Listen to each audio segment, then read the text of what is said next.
Doutor Alberto João, está no princípio da autonomia, até antes dela, desde 76, começou em 74, a seguir ao 25 de Abril, houve a revisão constitucional, houve a primeira Constituição Democrática em 76, e a luta logo pela às eleições. autonomia começa um pouco antes. Sim.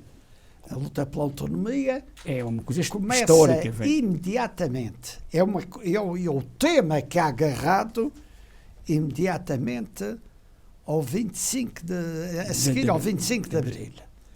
Porque quando começa a haver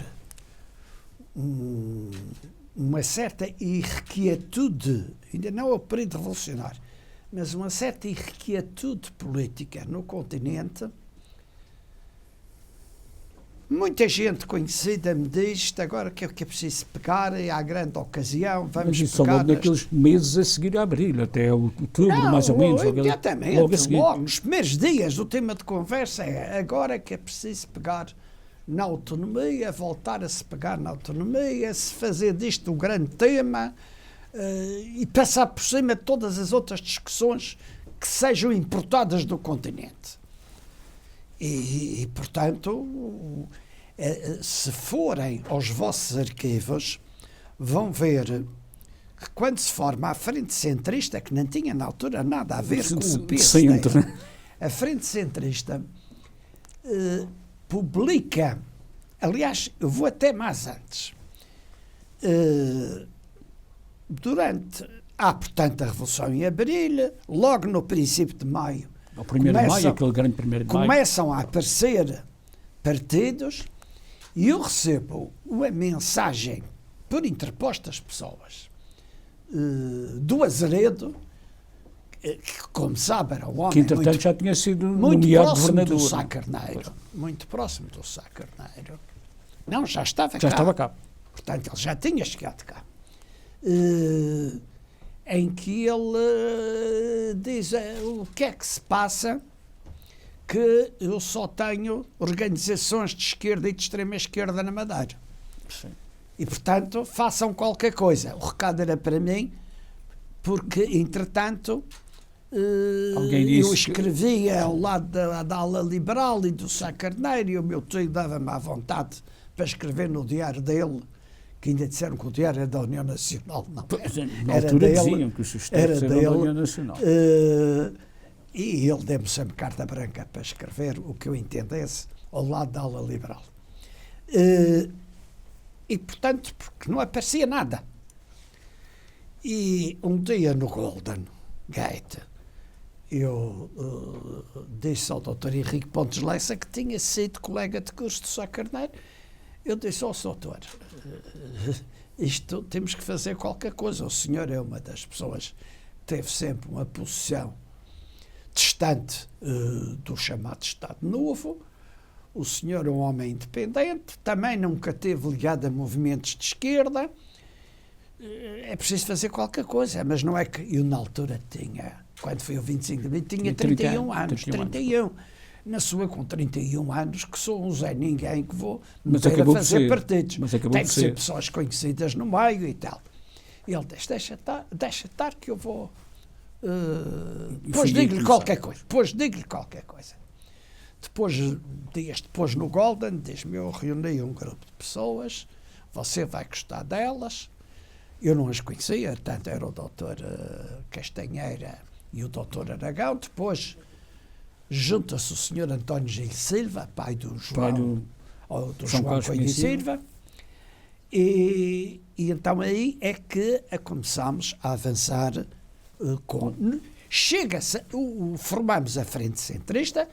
Primeiro eram os 5, depois fizemos uma reunião em que chamámos muito mais gente, e uma vez, aí já com 50 ou 60 pessoas, fizemos uma espécie de plenário e aprovámos o programa. O programa era decantado dos Estados Federados norte-americanos, era do Estado Federal. E nós publicámos isso depois, quando se constituiu. Isso é considerado separatismo já, na altura. Não, mas havia uma grande ignorância política. E, portanto, o dizer disparados para aquele grupo era indiferente, porque a gente sabia que eles não tinham cultura para sequer discutir connosco. Portanto, nunca ligámos muito ao que diziam, íamos para a frente. A gente, por exemplo, as reuniões eram no escritório do Dr. Pontes Lessa, na Praça do Colégio, havia uns desgraçadinhos, entre os quais os chamados padres do Pombal, que faziam vigilância revolucionária no largo do colégio para ver o que é que se passava no escritório do Dr. Pontes Lessa. E nós vínhamos ali e ríamos daqueles pobres de Cristo. Bem, e depois, quando a Frente Centrista acordou nos princípios, publicámos. Portanto, antes de haver PSD, existe o documento fundador da juventude centrista, que é decalcado do federalismo americano. De maneira que a ideia da autonomia, e estava, quem quiser ainda pode consultar isso, está nos arquivos, a ideia da autonomia, portanto, já existia desde muitos anos antes, mas ela é transformada num plano concreto logo nesses meses de coisa. E só depois, em agosto, é que aparece, portanto, isto é julho, portanto, começámos a mexer no princípio, em maio, em julho está constituída a Frente Centrista.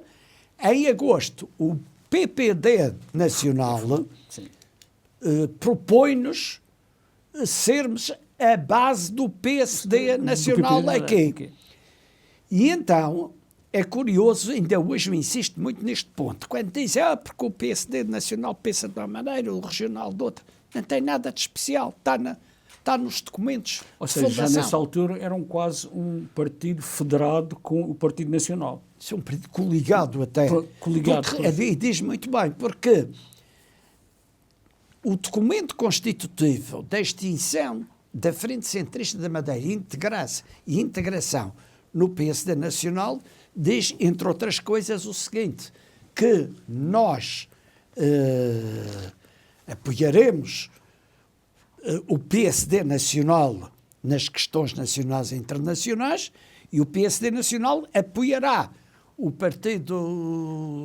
PSD, ou PPD na altura, nas questões regionais. Isto é importante, porque difere do PSD Açores. O PSD foi constituído nos Açores como PSD. Ab início. Não teve ab início. Aquilo é o mesmo partido. Aqui não. Aqui há uma relação contratualista. Isto é um modelo como os partidos em Espanha das regiões, o PS da Catalunha. Exato, um pouco isso. Aí só me lembro que o Sá Carneiro impôs uma questão. Não. Vocês, se vão participar nas decisões nacionais, também vão ser responsáveis por essas. E é por isso que os presidentes do partido nos Açores e na Madeira integram a Comissão Política Nacional. Até hoje. Isso foram tempos a seguir, tempos muito conturbados. Foram. Sim. Foi aquele período de 74 até à primeira Constituinte em 75. Sim. Isto esteve mesmo complicado. Também começou a aparecer a Flama, começou a aparecer muita reação. A Flama tinha muita gente que se identificava connosco. Eu devo-lhe dizer que nunca fez parte da Flama por duas razões. Primeiro, porque estando na fundação do Partido Social Democrata, era arriscado e era impróprio misturar com um movimento que praticava a guerrilha urbana. E, em segundo lugar, estava diretor do Jornal da Madeira, que pertencia na altura à Diocese do Funchal, e eu não podia comprometer nem o jornal, nem a Diocese, aliando-me ao movimento de natureza da Flama. Mas seguia o que lá se passava. E ainda por cima não havia uma Flama só. Que aquilo era um movimento de guerrilha muitíssimo bem organizado, que, tal como os bons movimentos de guerrilha, tem várias secções e ninguém sabe, e não tem um comando único. E, portanto, é muito complicado apanhar uma organização destas. E que teve depois, no fim, um ponto vulnerável. Eu devo-lhe dizer hoje que o PC conseguiu infiltrar uma das 5 secções da Flama. O PC? O PC. infiltrou uma das inédito. 5 secções da Isso é Flama. inédito. As 5 secções, está a falar com a urbana, a rural... Não havia urbana, não, eram 5 secções operacionais. Unidades Não, operacionais. tanto, qualquer delas tanto podia operar como rural, como urbana. Exatamente. E foi isso também que levou... Não foi aí que começou a haver, assim, difícil, logo aí, estar a tentar explicar no continente autonomia. O que era autonomia? Porque associavam sempre a separatismo. Bem, não foi isso? Isso é outra questão. Isto é naquela altura de 75 que marcou logo o que veio a seguir. Os líderes de opinião no continente sabiam muito bem que não havia separatismo. O separatismo foi usado, curiosamente, pela esquerda como instrumento apelativo de direita. A ideia da pátria única e indivisível. Era engraçado que as pessoas que organizaram acelerada e responsavelmente a descolonização, tão irresponsáveis como o regime anterior, que quando o Marcelo Caetano faz a revisão constitucional de 1973, como sabe, queria os Estados, Angola e Moçambique, são transformados em Estados. Era tarde. Era uma boa ideia, mas era tarde. Em 1960, se tivessem ido logo para isto, sim, a história tinha sido outra. Não quer dizer que não se fossem para a independência, mas a história tinha sido outra. Não teria havido os conflitos, os mortos, os dramas, os tornados, tudo isso que aconteceu.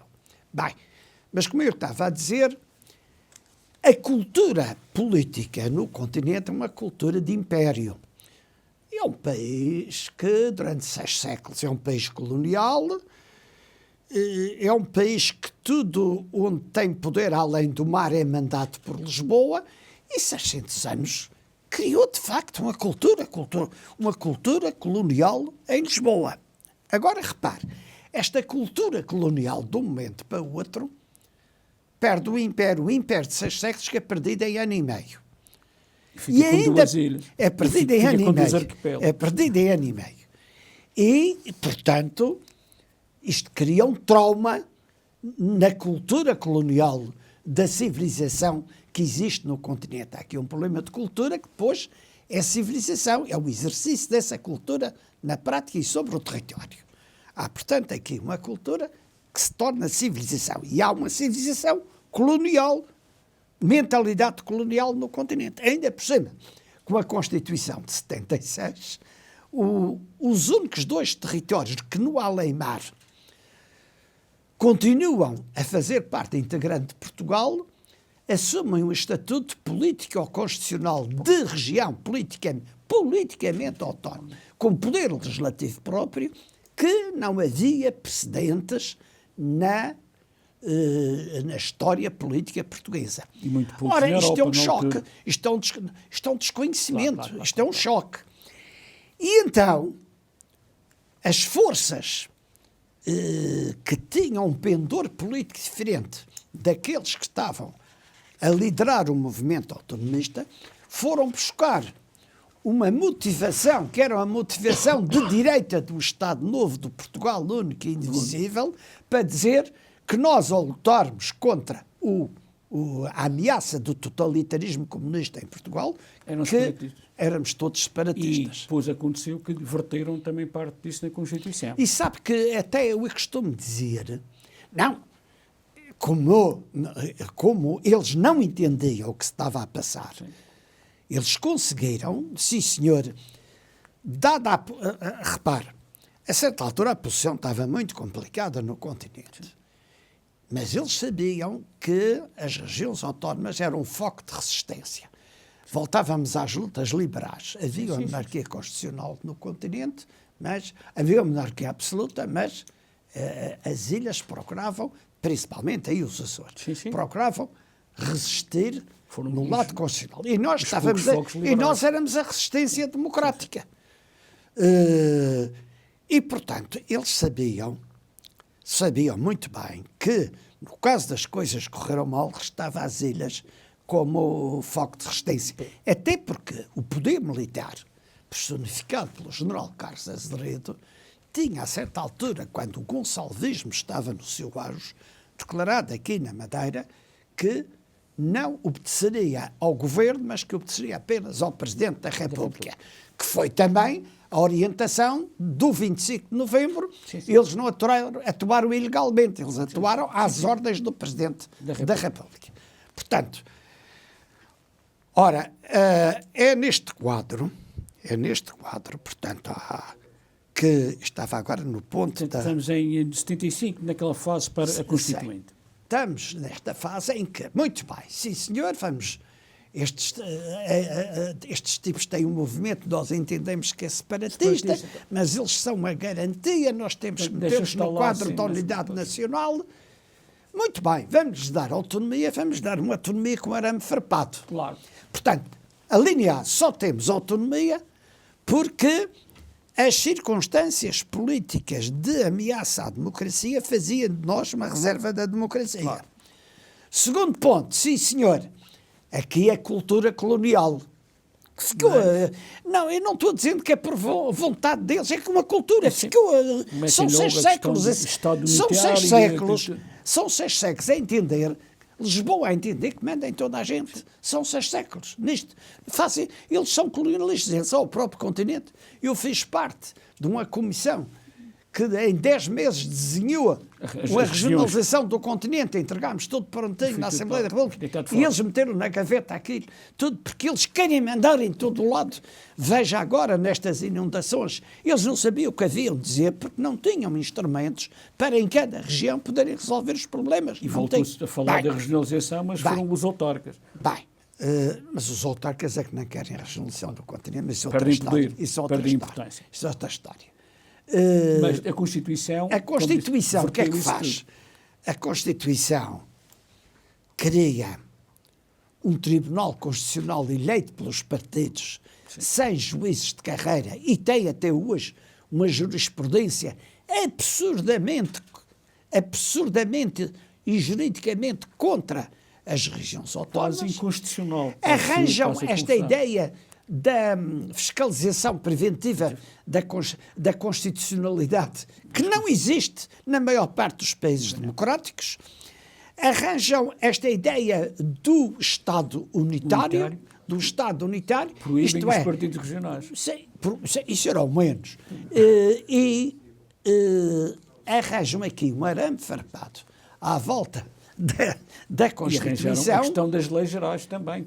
Mas aí, sim, e depois fizeram outra. Na revisão constitucional de 2004, em vez de leis gerais da República, põe âmbito territorial, que continua a interpretar como leis gerais da República. É a mesma coisa. Portanto, a cultura colonial de Lisboa cedeu na Constituição de 76, mas armadilhou imediatamente o representante da República. Não há ninguém na Europa. Era ministro na altura. Foi ministro, depois passou a representante. Outra atrapalhada à boa maneira de Lisboa. Portanto, Lisboa criou um sistema que, no fundo, tem resquícios coloniais. E a prova que a Constituição de 76, porque diz, a Constituição de 76 acalmou-se, não acalmou anos nenhum, em 1976, quando é aprovada a Constituição. Logo a seguir, há uma grande manifestação no Largo do Município contra essa Constituição, em que vem gente de todos os cantos da ilha e se enche o Largo do Município, em que ficou ali provado que o povo não queria aquilo. Não gostava daquilo. Bom, mas, de qualquer maneira, foi com essa Constituição que consegui a primeira transferência de poderes para a Madeira. Que é aí que Espera aí, não. Essa Constituição obriga a haver um estatuto. Porque era preciso fazer eleições, montar uma Assembleia, etc. E então vão às carreiras 3 personalidades. Depois da Constituição feita, tinha que haver, pôr a mexer aquilo que a Constituição criava. E então 3 personalidades reúnem-se numa noite e fazem a Constituição. O Dr. Almeida Santos, o Almirante Pinheiro de Azevedo e um senhor que era membro do Comitê Central do PC. Vejam quem são as pessoas que fazem isto. E há uma voz que diz, depois de fazer o Instituto naquela noite, e depois isto foi confirmado por um dos participantes, a mim próprio, que há assim uma expressão dita por um deles. Eles, ao fim de 10 anos, nunca mais vão querer falar de autonomia. Pensando que não estavam a passar o restante. Enganaram-se, porque passados 50 anos a gente está a falar bem sobre a autonomia. Portanto, essa Constituição foi logo uma coisa repudiável. Tanto que, logo que a Assembleia, primeira Assembleia, que eu fazia parte, era o líder parlamentar do PSD, que havia a história de, ao contrário do Mota Amaral, eu não ser imediatamente Presidente do Governo, não tínhamos poderes. Bem, logo que existe a Assembleia, então chamada Assembleia Regional, nem legislativa chamada, eles queriam transformar aquilo numa espécie de Assembleia de condóminos. Quase.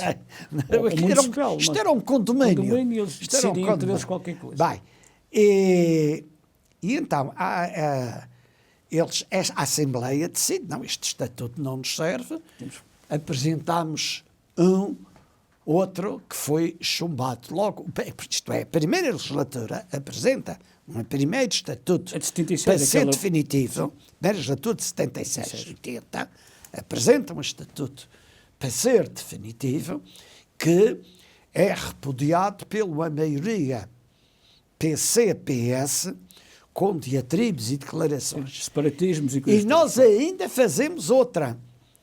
Ainda penso que é essa legislatura que avança com nova proposta à Assembleia da República, assim, não querem um estatuto diferente, ao menos vamos lá propor uma lei de regionalizações e de coisas. Também é chumbada na Assembleia da República. E só em 1999 é que se consegue o primeiro estatuto definitivo. Mas antes disso houve transferências de poderes, houve transferências de competências. A primeira, mas repare, foi aquele lote as duas primeiras transferências de competências, as duas primeiras transferências de competências, não, o lote Sá Carneiro depois. As duas primeiras transferências de competências é precisamente na saúde e no trabalho. Não, no trabalho. A educação já foi com o Sá Carneiro. No trabalho. Educação, a esquerda não queria transferir, pensava que nós íamos fazer propaganda política a Estado Novo nas igrejas, nas escolas. Ora, portanto, a primeira é a saúde e a outra é trabalho. Saúde porque dá despesa, mas não despassam o dinheiro.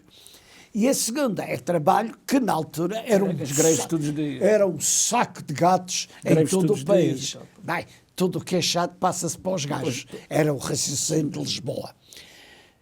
Você poderá perguntar, mas então você aceitou isso? Aceitou. Sem as transferências de dinheiro? Muito simples. O desespero de concretizar a autonomia era de tal ordem que aceitava tudo. Que se nós não aceitássemos, mesmo sem o dinheiro aquilo, nunca mais havia autonomia. E, portanto, arriscámos. Às tantas era o que, em política o que queria, precisa arriscar. Às tantas era o que... E toda a minha vida política foi uma série de riscos assumidos. Era preciso começar com a autonomia e, portanto, era preciso... A primeira coisa, que eles não queriam passar nada. A primeira coisa que eles resolveram passar, a gente agarrou, mesmo sem dinheiro. Pois, e assim andou-se até à primeira vez em que há transferências de competências a sério, que já foi mais com para a frente. Pois, a grande transferência. Pois, entretanto, ao nível nacional é também numa tarde de uma cimeira que há entre o governo de Sá Carneiro e nós, em que são passadas numa tarde 40 competências, património existente. Mas antes há outra questão que as pessoas talvez já não se lembrem. Como sabe, a certa altura havia com os governos, os primeiros governos constitucionais, sobretudo com os Açores, havia choques gravíssimos mesmo. Acho que até chegaram, foram incidentes pessoais com o Dr. Almeida Santos, qualquer coisa. Sério. E eu, para pôr água na fervura, propus ao Dr. Mário Soares, no segundo governo constitucional, portanto, maioria era formada pelo PS, pelo CDS e militares. e militares. Ainda não se tinha feito a reforma constitucional Sim, sim. de 80 e tal, que tirou os poderes aos militares, que desmilitarizou o regime. E eu proponho ao Dr. Mário Soares, faça a visita à Madeira, para a gente acabar estas guerras e estas suspeitas entre governo central e governos regionais. Vem à Madeira fazer uma cimeira na Madeira. E o Dr. Mário Soares aceitou. E o Dr. Mário Soares aceitou uma proposta minha aqui, que era fazermos um plano de concretização das autonomias. Boa ideia, sim senhor, muito bem e tal. Bem, eu não conto episódios que se deram nessa cimeira. Mas veja que o Dr. Mário Soares, a certa altura, no segundo dia de trabalho, ou na tarde no trabalho, já não me lembro, deu a impressão que o Dr. Soares estava a dormir, a gente a falar, e o Dr. Soares Mas acontecia-lhe muito isso. A dormir. Mas ele está a ouvir tudo. E eu lembro do Dr. Nélio, ao meu lado, me dar uma cotovelada e dizer: o primeiro-ministro não está ouvindo nada, ele está dormindo. Eu disse: deixa, vai-se ver isto, que é que está. Depois, o Dr. Mário Soares acorda e começa a escrever. E diz e digo para o Dr. Nélio, que era quem estava ao meu pé, digo: Dr. Nélio, ele está a escrever já qualquer coisa. E diz-me o Dr. Nélio, com muita graça: ele está a fazer o comunicado final já. Disse: mas ele não viu nada, estava a dormir. Ele foi e tal. Diz o Dr. Nélio, ele foi e tal. Bem, e estávamos no meio da discussão e o Dr. Mário Soares interrompe de repente e a gente passou palavra uns aos outros do nosso lado. O tipo está fazendo o comunicado final. E ele disse: se não se importa, ainda não tínhamos chegado ao fim de nada, nem a conclusão nenhuma. Eu tenho aqui uma proposta do comunicado final que ele queria acabar com aquilo. E a gente começou todos a rir, à gargalhada. E ele não percebia porque é que a gente estava irritando, porque a gente tinha apostado que ele estava a fazer comunicado. Mas pronto, o comunicado final era uma coisa inócua, ficámos logo todos de acordo. Ele tinha uma enorme habilidade política para estas coisas. E então ficou combinado que iríamos no prazo, ele disse no prazo do mês, porque ele pensava que no prazo do mês nós não fazíamos o plano. No prazo do mês vocês têm que apresentar um plano. Claro que liguei logo ao Mota Amaral e disse: olha, o Soares diz que no prazo do mês tem de ser um plano, desenrasca-te e não sei o quê. E então, uma maravilha, peguei em tudo o que era regionalizável e que alguma coisa, se calhar, ainda hoje está por regionalizar. Tu meteu tudo na lista. Tudo na lista. E com prazos à frente, porque eu sabia como é Lisboa. Eu punha na lista e daí a 10 anos ainda se andava a falar no assunto. Não era que eu dizia, até o mês tal, do ano tal, até o mês tal, cada coisa. Esse documento deve estar arquivado no governo, ou coisa assim. E, não no prazo do mês, mas no fim de 15 dias, meto-me no avião e vou entregar pessoalmente ao Dr. Mário Soares. Entrego ao Dr. Mário Soares, diz: sempre fizeram, sim senhor, sempre fizemos, Voltei para trás, passa-se um mês, passa 2, ninguém diz nada. Eu meto-me outra vez no avião e vou ao Dr. Mário Soares e diz: Souto, então eu entreguei isto. Eu não me lembro, não se lembrava. E ele era uma pessoa que recebia bem, sabia estar, era um grande senhor, o Dr. Mário Soares. E a gente estava à vontade, portanto, no gabinete. Eu disse: homem, por amor de Deus, veja aí nas suas gavetas da sua mesa. Não me lembro. E ele começa a abrir, mas vai à gaveta certa, tira aquilo e diz: afinal cá está. E eu fartei-me de rir e disse: estava a aguentar. Porque era curioso que na coligação era PS-CDS, mas os mais hostis eram os ministros do CDS.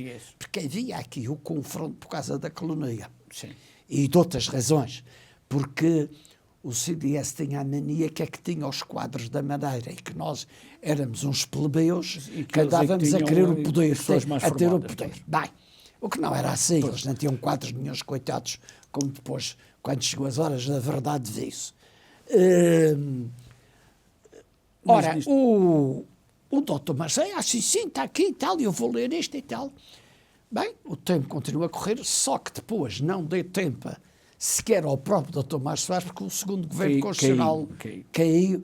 Como era, de maneira que estes princípios de autonomia, Já e só, daí. portanto, só com Só foi depois com o Sá e Carneiro. só com o Sá Carneiro é que se faz, de facto, a grande transferência, e depois o Dr. Balsemão também ainda dá um bom lote, porque não se esqueça, quando foi o 10 de junho na Madeira, nas vésperas houve uma cimeira de governos aqui também, e ele faz o mesmo com o Dr. Sá Carneiro, também passa uma série de competências, e depois havia umas competências mais complicadas, no caso dos notariados e das repartições de finanças e coisa, com o Durão Barroso, que também era um homem que era autonomista por formação, também Mais tarde nós se foi feito. conseguimos também. E naquele, agora vamos dar um salto um bocado à frente, que é já com autonomia mais ou menos estabelecida. Sim, mas Isto me dizer que isto nunca são está feito. as histórias alegres do Agora, início da autonomia. Agora, houve alturas que foram mesmo de partir pedra que teve. Por exemplo, aquela fase, a fase dos anos 80, a fase das obras, foi uma fase de partir pedra. Foi uma fase que lhe deu muito trabalho. A grande fase de partir pedra é depois, na altura do aeroporto. Exatamente, é aí E a a grande seguir obra. ao aeroporto, portanto, o ano de mais obras públicas não é sequer o ano do aeroporto, é de 2004, de 2000 a 2004. 2004. E aí foi. Isso Mas nessa altura vivia-se ainda muitos resquícios do que vinha desses anos 70. Ainda havia uma desconfiança a nível nacional para a Madeira. Sempre houve. Em relação a si mas também. era cultivada lá. Está bem. Era Mas em relação cultivada a si, lá. E viveu sempre com isso. Lidou sempre com isso enquanto esteve à frente do governo.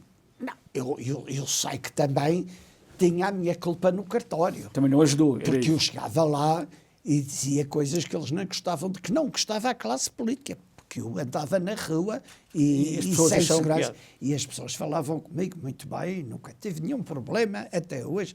Só uma vez ainda estávamos no. Eu só tive uma vez um problema de rua com maus de hostilidade que foi ainda no período do PREC. Mas isso é em 75. Sei que eu ia ao pé do Coliseu e vinham uns gajos de fato de macaco e disseram, ali o fascista e tal. Eu não ia jogar a porrada com 5 latagões maiores que eu. Saí do passeio, passei a meio da rua. Então, fui a única. Mas a nível nacional até ao era fim bem de visto. 50 anos foi a única coisa. Mas a questão que eu estou a pôr é com a classe política. Foi sempre difícil o relacionamento. Nunca tive um relacionamento fácil. Nem sequer com o próprio PSD. Eu sei de sobretudo com o situações, PSD. eu sei de situações em que o próprio PSD pediu à oposição para votar contra, porque eles não podiam votar contra. Até sei de situações destas. E isto pronto. Porque no fundo o choque não era partidário. Por isso Era é que eu mais- ainda hoje digo, o adversário principal não está na Madeira, não é os partidos da oposição. E aliás, quando chega à minha idade, a gente é cada vez menos partidário e quer é ir às coisas essenciais. Que há aquela coisa de quanto mais a vida se aproxima do fim, a gente mais depressa quer resolver as coisas que ainda falta resolver. E, portanto, não perde tempo com pormenores. Mas durante esses anos, a política regional e os partidos regionais foram os seus adversários e tive confrontos. Sim, mas o difícil Era com o fora. continente. O difícil era com o continente.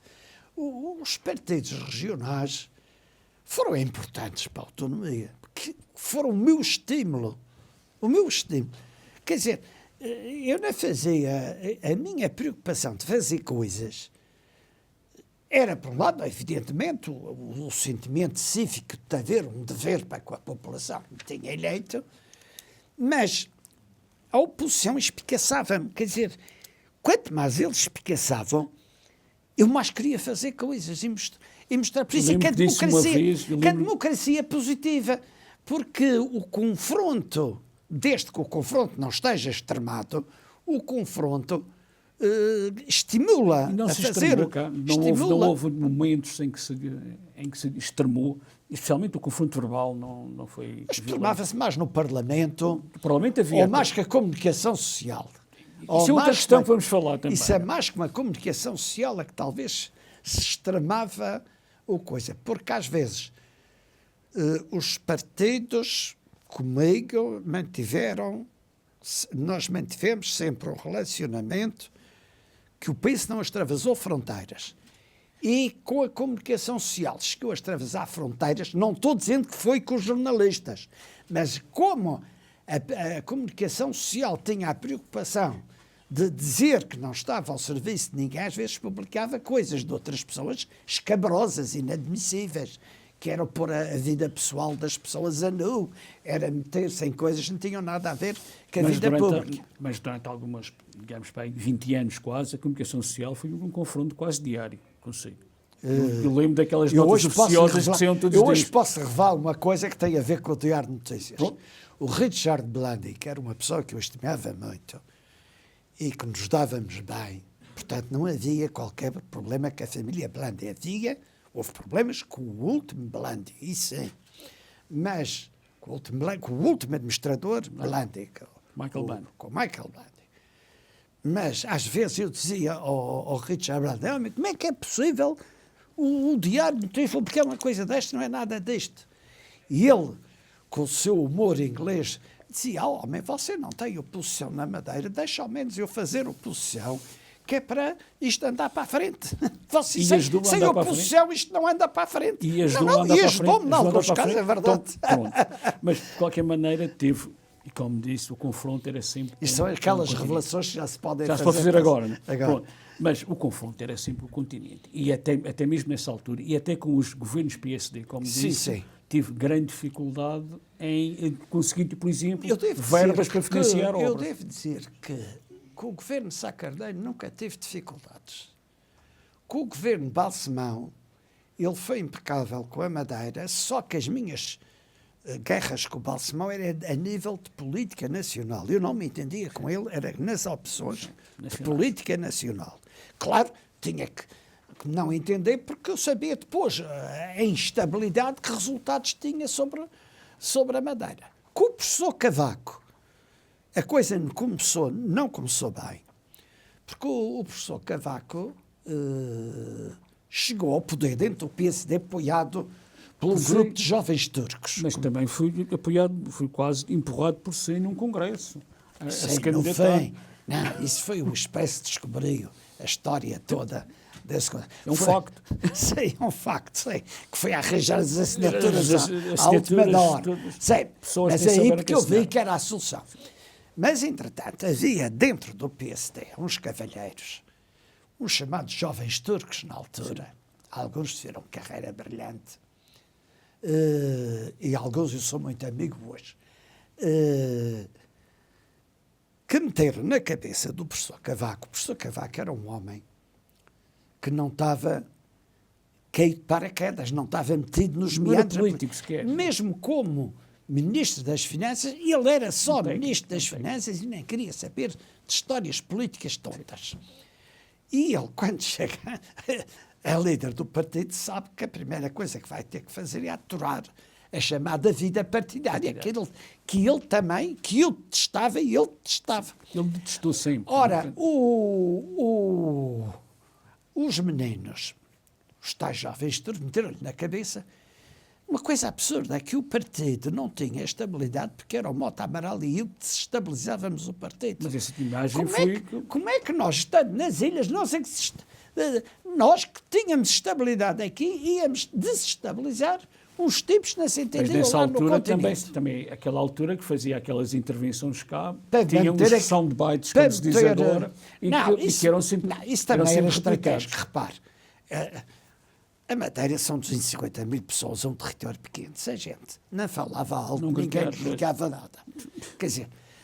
Foi sempre isso. Quando eu saí do governo, havia a ideia que agora que ia ser ótimo, porque iam ser todos bem comportados com Lisboa. Acabaram por não ser comportados. Não há uma única regionalização desde 2015. E, portanto, eles meteram na cabeça do Cavaco quem desestabilizava o partido eram os presidentes dos governos regionais.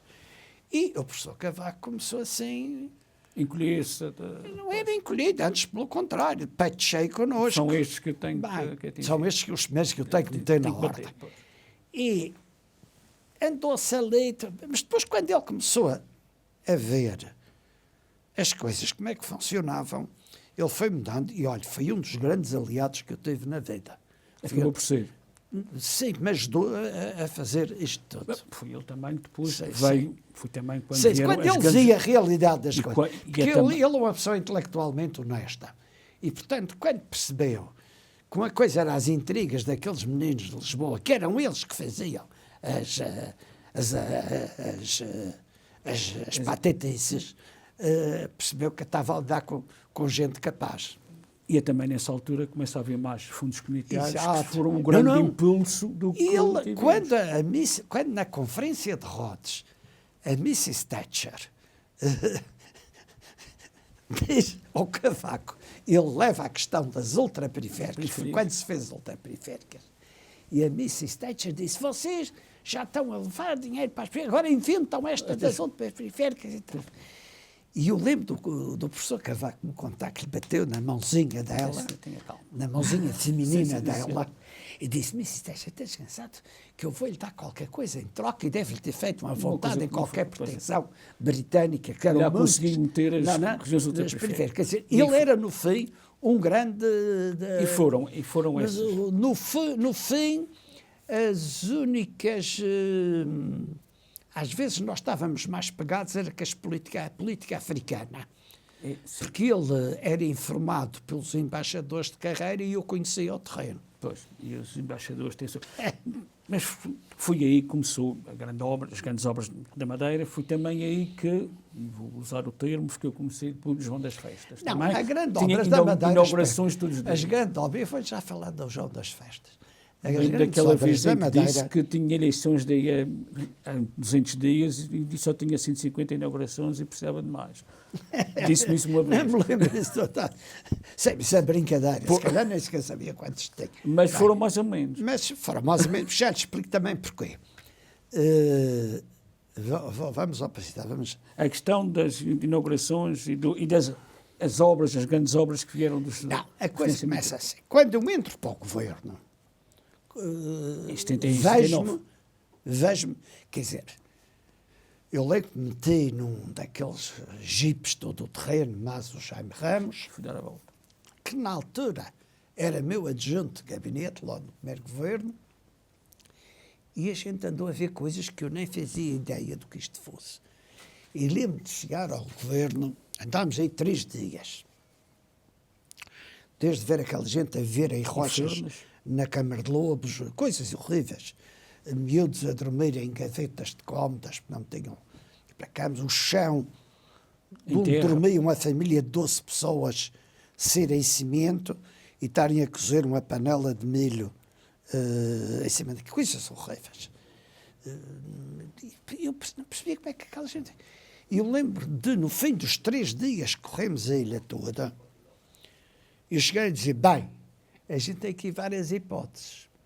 Ou foge, mas não consegue... Não temos hipótese de resolver. Isto. Ou bate com a cabeça na parede e começa a chorar, também não vai resolver nada. Ou então a gente vai meter mesmo obras destas e seja o que Deus quiser. Tenho uma conversa com o professor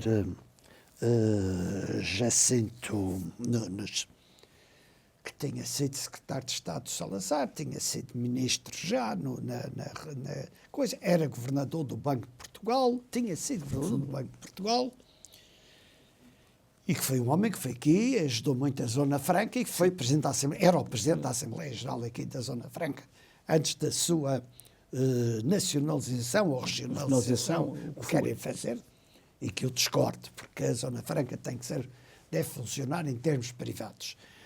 E eu disse, professor, nunca me esqueço, um dia a jantar no Savoy.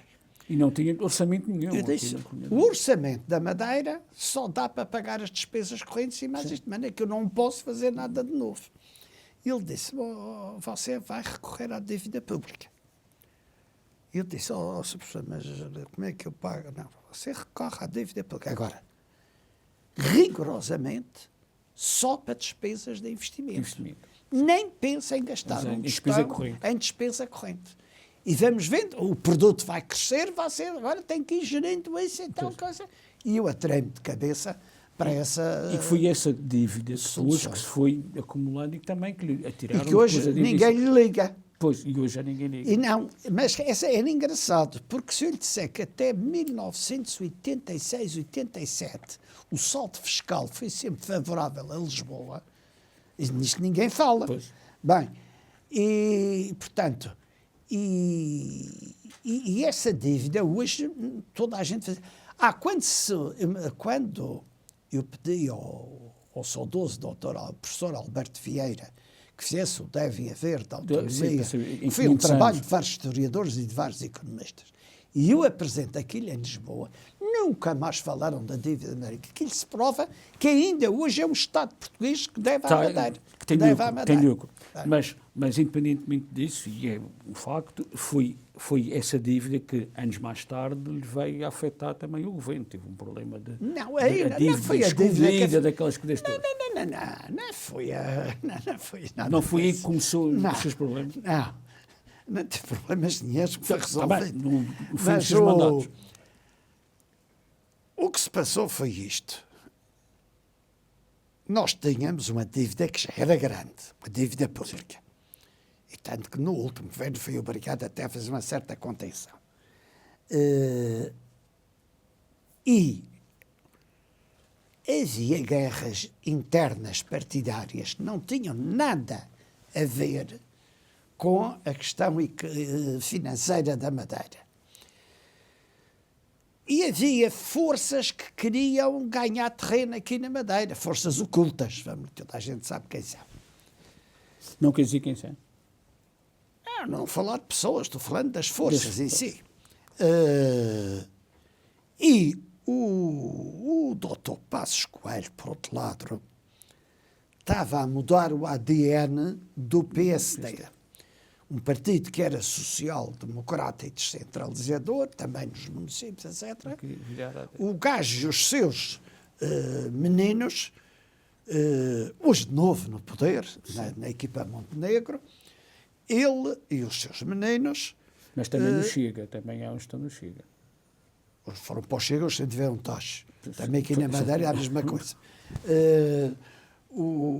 Ele e os seus meninos queriam que os largasse isto à força, e quando é o pai, quando é a Troika, quando a Troika está. A Troika entra em Portugal, ele põe a Madeira fora do plano de Bruxelas, obriga a região a assinar um plano diferente com o continente, que é o PAEF. E bem mais duro do que o Nacional. Muitíssimo mais duro. Tinha e mais que pagar difícil. mais curto. Só que ele ainda me deve um jantar, porque eu disse nesse dia ao Passos Coelho: vou prestar um jantar consigo. Como eu compro este mesmo edifício, eu vou-lhe mostrar que sei comprar isto.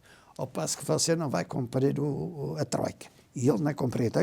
Hoje não falamos um com o outro, mas ele deve-me um jantar, porque ele não comprei a Troika e eu comprei o PAEF. Mas foi nessa altura que começou a sentir também... E depois apareceu. Claro que havia aqui maneiras de contornar, já quando a certa altura, por exemplo, no tempo da Manuela Ferreira Leite, Ministra das Finanças, que quando eu crio indevidamente zero. Tinha obras, tinha que fazer, e naquele limite de endividamento nunca mais podia fazer o que a Madeira precisava. Não tinha hipótese. Portanto, eu mesmo lhe disse: Manuela, eu vou fazer umas sociedades públicas.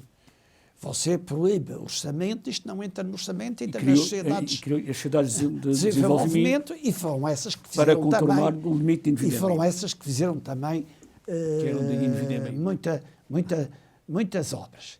E depois é que eles, a certa altura, aparece a questão que eu ainda não percebi bem isso, porque que era o orçamento da Secretaria das Finanças, acho que não jogava com o orçamento da Secretaria do Equipamento Social. Fizeram aí uma cena, sim, que havia mais obras da tropa, como é que estão fazer mais uma invasão à Madeira, cá está o espírito colonial. Nessa altura foi a GNR e tudo, e com a PSP. Umas cenas que acho que eu por acaso não estava. Não estava cá. Fizeram na altura que eu não estava cá. E depois, claro, isso foi tudo arquivado, o Ministério Público. Sim, mas na altura começou a ter também... Não, isso era para fazer a ideia de lançar suspeitas. Não, isso foi resolvido. Mas ao nível interno do PSD executava. regional também começou a aparecer contestação. Como? Nessa altura foi também quando começou a haver oposição interna E o do direito de PSD outra regional. maneira, isso foi feito para apoiar a contestação regional. Acha que foi? Para apoiar Miguel Albuquerque? E a E que Constituição, era de não Miguel vou falar em Albuquerque, nome, era a Constituição. a Câmara do Funchal. Não, o que havia as pessoas vão compreender. Repare, em 2011 eu ganho pela 10ª vez e com 10ª vez maioria absoluta. As coisas estavam preparadas para eu cair em 2011. Se recordar, o José Manuel Rodrigues, na altura, diz isto: se o PSD não tiver maioria absoluta, nós fazemos coligação com o PSD, desde que não seja o Alberto João. Sim, senhor. Portanto, isto estava feito para o PSD não ter maioria absoluta. Isso é preciso afastar o Alberto João Jardim. É preciso afastar o Alberto João Jardim. E o Alberto João Jardim ganha outra vez por maioria absoluta. E então, dá-se um fenómeno único na Europa, nas democracias. Um gajo ganha com maioria absoluta tem oposição e dentro interna. do seu partido aparece uma E oposição. vai àquelas primeiras eleições em que teve um Não. adversário. Foi em 2012. Foi 2012 12, que eu não ganhei as eleições mas ganhou por 4%. por 4%. 80 e tal votos, ou 100 votos, sei 4%. lá o que foi. Pois. 4% a mais. E isso foi a primeira Isso vez. foi o primeiro. Não, mas isso vinha na sequência do que o Passos Coelho tinha Queria planeado para a Madeira. Não se E sentiu a um ideia bocado- dele era de tal ordem radical que ele, na primeira reunião que faz com a Comissão Política saída do Congresso, depois que há a transição de poder, depois de eu ter a lealdade de dizer nesse Congresso, a partir de agora, virei-me, você é o meu presidente. Disse ao Miguel, você é o meu presidente. Mais leal que isto eu não podia ser. E logo na primeira reunião, a seguir este Congresso, ele disse esta coisa engraçadíssima. Isto é preciso daqui a 3 meses ninguém se lembra dele. E acha que isso aconteceu? Não foi. Não Ainda me lembro de si. melhor nem Estamos pior aqui por a causa falar por disso. alguma razão. Mas a questão que fica, não ficou com o sentimento de injustiça do seu partido em relação a isso? Sim, Aqui fiquei na Madeira. magoado com o partido. Isso, magoado. e ainda hoje, se calhar, Ainda estou. está. Não, sabe, depois, eu tenho um feitio que acho que se senti magoado a dar importância a quem magoou. E, portanto, como eu me guio sempre por objetivos e coisa, eu estou tão interessado nesta luta de autonomia que eu acho que é o principal da Madeira. Mas não preparou a sua saída do Não governo. tinha que preparar, desculpe. Tinha ganho umas eu não eleições. eu não sou um monarca. Pois. Eu não sou monarca para decidir o meu sucessor. E mais, nem os 5 pessoas que concorreram a seguir a mim, qualquer dela me pedia ajuda. Não? Portanto, eu não tinha que Nem apoiou nenhum. Dizia-se que preferia eu de cheguei Manuel a, António dizer, Correia. cheguei a mostrar preferência. Por- Mas nem nesse caso me pediram apoio. E agora como é que veio o seu partido, neste momento? Não, eu neste momento entendo que o partido tem que estar estável, não se pode pôr em causa a liderança, não é momento de pôr em causa a liderança. Vamos com esta liderança, este mandato, vamos ver o que é que isto dá. Isto é um momento de lutar por mais autonomia e esta liderança sei que vai avançar numa luta autonómica. Obviamente que discordarei de 1 ou 2 nomes que estão na Comissão Política Regional. Toda a gente sabe de quem é, que eu discordo, não é verdade nenhuma, até uma discordância mais de natureza ética do que política, e, portanto...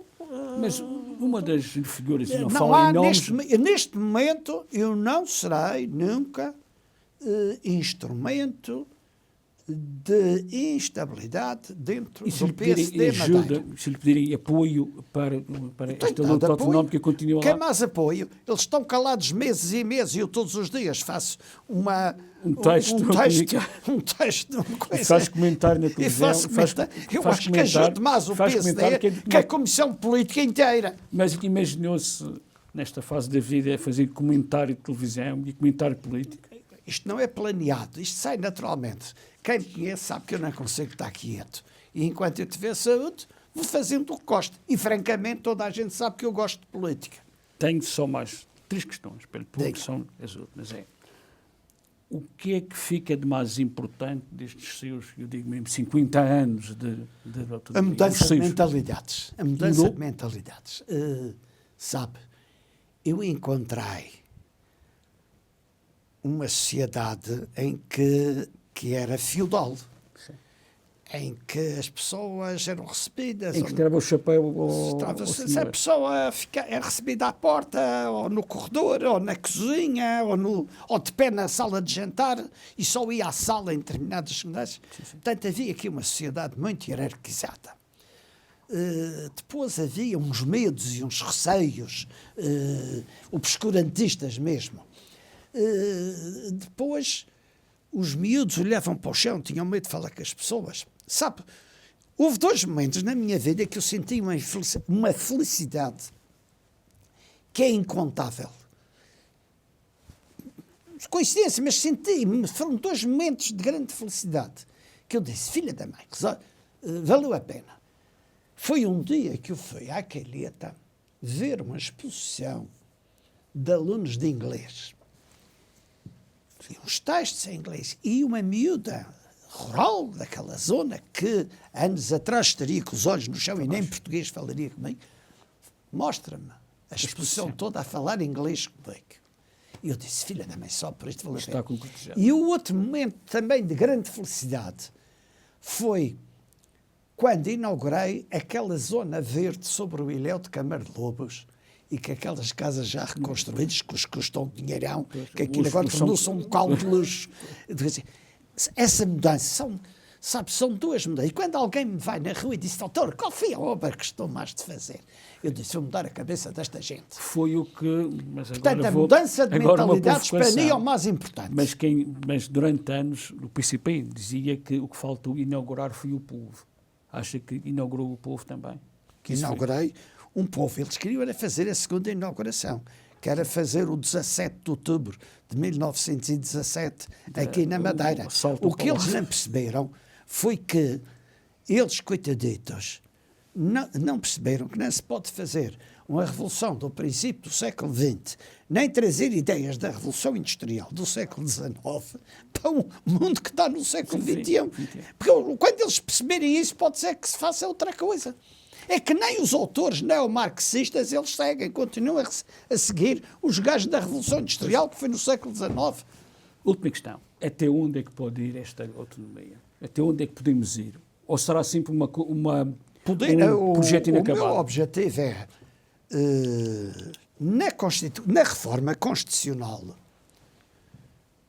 temos que seguir um método. O método que está hoje nesta Constituição é mesmo o tal arame farpado que nos montaram. Continua lá. Dizem, a região, os poderes da região são este. E mesmo estes são interpretados restritivamente pelo Tribunal Constitucional e o resto do Estado é que pode tudo. Ora, deve ser ao contrário. Os poderes do Estado na região são estes e estes. E O resto é que é tudo. região autónoma. Acha que isso alguma vez vai ser possível aprovar? Sabe, as utopias é que fazem o mundo andar. E mesmo que seja utópico, é por isso que tem que se lutar. Fiquemos por aqui. Pronto.